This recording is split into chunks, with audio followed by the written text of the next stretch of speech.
تعزیت کرتے ہیں، مگر پھر ایک وقت میں آپ صرف اکیلے رہنا چاہتے ہیں۔ مگر مسئلہ یہ ہے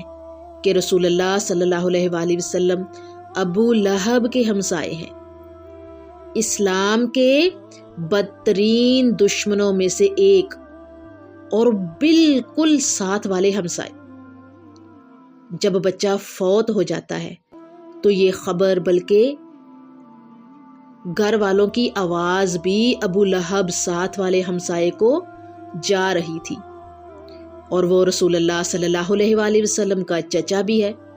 اور چچا ہونے کی باوجود رسول اللہ صلی اللہ علیہ وآلہ وسلم اس کے ہنسنے کی آواز سن سکتے ہیں۔ آپ اس کو خوشی سے باہر ہوتا ہوا سن سکتے ہیں، اس وقت جب رسول اللہ صلی اللہ علیہ وآلہ وسلم نے اپنے مردہ بیٹے کو اٹھایا ہوا ہے، اور آپ اس کو بطرہ محمد کہتے ہوئے سن سکتے ہیں۔ گھر سے نکل کر گلیوں میں خوشی سے چیختے ہوئے سن سکتے ہیں۔ وہ شخص اس موقع پر چیخ رہا تھا کہ محمد کا نام آگے نہیں بڑھے گا،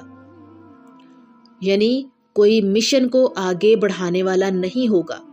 کیونکہ بیٹیاں نام نہیں بڑھاتی، ان کی رفاقت ان کے شوہر کے ساتھ ہوتی ہے، سو بیٹے نام بڑھاتے ہیں، اور وہ خوش تھا کوئی محمد کا نام لیوا نہیں رہ جائے گا، اور وہ یہی بات اونچی آواز میں دہرا رہا تھا، اور رسول اللہ صلی اللہ علیہ وآلہ وسلم اور ان کا خاندان انہیں سن رہا ہے، اور یہ سخت صدمے کا موقع ہے رسول اللہ صلی اللہ علیہ وآلہ وسلم کے لیے، اور اس موقع پر یہ سورہ نازل ہوتی تھی۔ اس موقع پر یہ سورت نازل ہوئی، اور میں نے آپ کو کیا بتایا اس سورہ کے بارے میں کہ آپ صلی اللہ علیہ وآلہ وسلم نے سر مبارک اٹھایا اور مسکرائے اور فرمایا،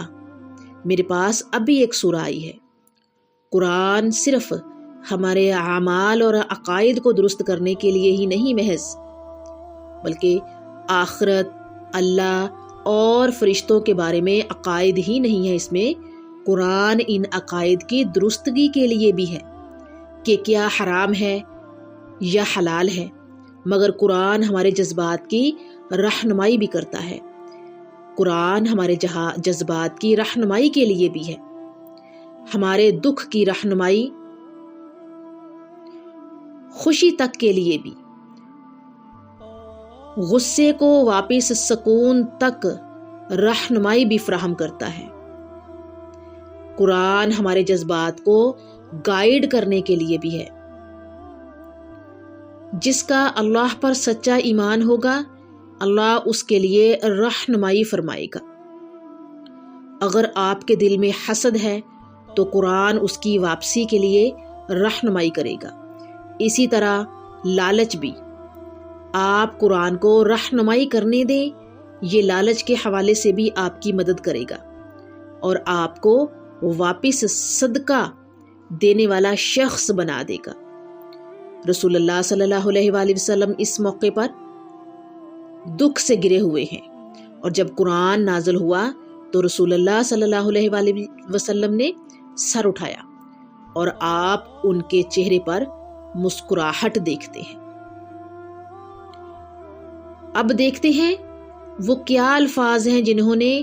انتہائی شدید صدماتی حالت کو خوشی میں تبدیل کر دیا تھا۔ یہ نوٹ کرنا اس لیے ضروری ہے کہ کبھی کبھار ہم بھی اس قدر تکلیف دہ صورتحال میں پڑیں گے جن میں رسول اللہ صلی اللہ علیہ وآلہ وسلم تھے۔ اللہ تعالیٰ نے ان کو اس غیر معمولی تکلیف دہ صورتحال میں ڈالا اور انہیں یہ صورت عطا فرمائی۔ یہ سورہ صرف رسول اللہ صلی اللہ علیہ وآلہ وسلم کے لیے ہی نہیں اتری، قرآن ساری انسانیت کے لیے تحفہ ہے، اور یہ امت اس کی پہلی وصول کنندہ ہے۔ یہ سورہ جو اتنی چھوٹی ہے کہ صرف اس وقت پڑھی جاتی ہے جب لوگوں کے پاس وقت کم ہوتا ہے، ہم اس وقت اس کی تلاوت کرتے ہیں جب ہم جلدی میں ہوں نماز پڑھتے ہوئے، مگر رسول اللہ صلی اللہ علیہ وآلہ وسلم نے اس سورہ کو وصول کرنے کی بڑی بھاری قیمت عطا کی تھی۔ یہ آسانی سے نہیں ملی، یہ الفاظ مفت میں نہیں ملے، جبکہ ہم مفت میں انجوائے کرتے ہیں، مگر جب آپ ان کو ان حالات کے ساتھ ملا کے دیکھتے ہیں جو پیش آئے تھے، تو رسول اللہ صلی اللہ علیہ وآلہ وسلم کی اس مسکراہٹ کا تب آپ کو اندازہ ہوگا، اور اس چیز کا بھی کہ اس صورت کی آپ کی زندگی میں کیا اہمیت ہے اور یہ میری زندگی میں کیا کردار ادا کر سکتی ہے۔ وہ بوجھ، تکلیف، غم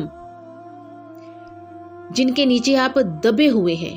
یہ ان سب کو مکمل طور پر آپ کو ہٹا سکتی ہے، اس لیے یہ آپ کو عطا کی گئی ہے۔ فرمایا اِنَّا أَعْطَيْنَاكَ الْكَوْثَرَ، کوئی شک نہیں ہے، بے شک ہم نے آپ کو کوثر عطا کیا۔ کوثر کا ترجمہ کرنا خاصا مشکل ہے۔ رسول اللہ صلی اللہ علیہ وآلہ وسلم نے کئی احادیث میں صرف ایک نہیں کئی احادیث میں اس کی وضاحت فرمائی۔ ابن کثیر کی تفسیر میں بہت طوالت نہیں ہوتی، مگر جب انہوں نے اس صورت کی تفسیر کی 7 صفحات کی ہے، اور 6 صفحات ان میں سے پہلی آیت پر ہے، کیونکہ رسول اللہ صلی اللہ علیہ وآلہ وسلم نے مسلسل اس صورت کو اپنی امت کے ساتھ منسلک کیا ہے۔ ہمارے پیغمبر رسول اللہ صلی اللہ علیہ وآلہ وسلم محبت کرنے والے باپ تھے، مگر امت کے لیے ان کا پیار بیٹے کے لیے پیار سے کہیں زیادہ تھا، حتیٰ کہ حضرت ابراہیم علیہ السلام نے فرمایا دنیا میں بھی میری اولاد کا کیا ہوگا، اور رسول اللہ صلی اللہ علیہ وآلہ وسلم قیامت کے دن بھی، جس دن کوئی شخص کسی کی فکر نہیں کرے گا،